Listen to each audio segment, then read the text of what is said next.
It's about 9 o'clock on Saturday morning, July 25th, 2015, and that's the last elevator standing in Eldersley, Saskatchewan, built by the pool in 1981. Never mind that Richardson Pioneer, it's down near Murphy's Siding, a few miles away. Canola in the foreground, this is all glacial lake bed in through here. Really rich farmland. Looking back westward down Highway 3, Tisdale is about 14k that way.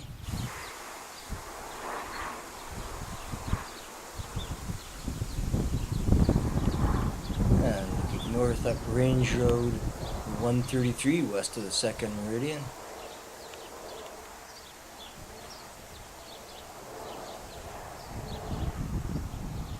Into Eldersley.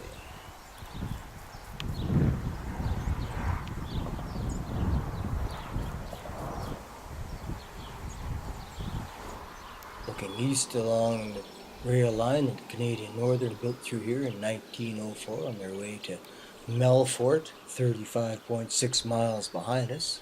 They laid in a siding, which they called Osgood, after the new Osgood post office that H.E. Jones had established in his farmhouse on March 1st, 1907, 9 or 10 miles to the north of here.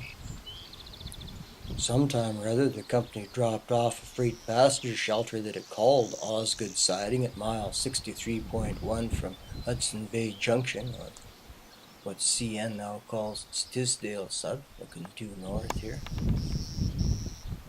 This far north in Saskatchewan was parkland country, well, still is, heavily treed. Pa's Lumber Company had a sawmill here around 1920. Moved on when the easy timber was cut down and the surrounding territory began to be ceded to grains. It looks like an old trackside annex down there. There was enough grain grown in this territory by 1916 that Canada West raised an elevator which had either closed in 1920 or sold to Searle, or Searle built new. Looking due west here, Tisdale is just over the hill.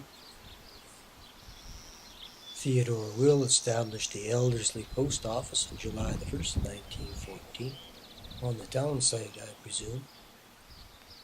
Something strange happened in this territory in 1921. Until that year, the RM was known as Eldersley, and it became the RM of Tisdale 427 on that year.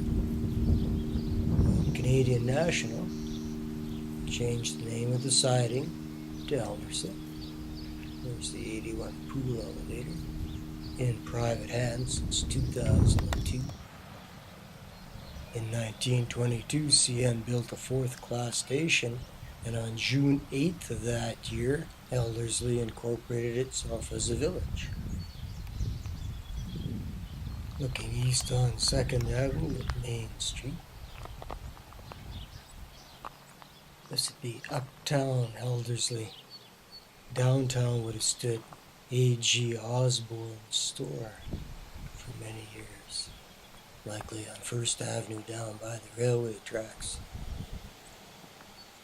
Batter up.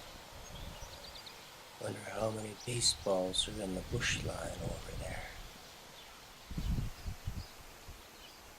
On the east side of town,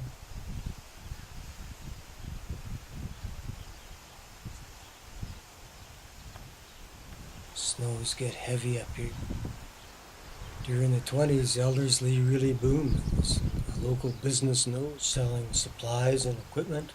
United Grain Growers built an elevator in 1924, the same year that CP completed its line from Sayo up through Tisdale to Nipawin. Kind of killed Eldersley's economy.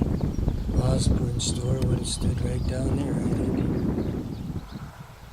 It didn't help Eldersley's cause that in 1929 Canadian National built a north-south line up the Harbour Field, just a few miles to the east of here, and cut off even more trade. In 1931, Searle closed its elevator leaving only the UGG standing trackside till it was replaced in 1980. I don't know when this old school was built, but high school students began to go down to Tisdale in 1960. The school itself closed in June of 1969. The village of Eldersley didn't make it through the 30s. The corporation was dissolved on January the 1st, 1936, leaving the community a ward of the RM of Tisdale ever since. On March 31st, 1970, Jean Arkell closed the post office door for the last time. CN demolished its station in 1981 at Eldersley, Saskatchewan.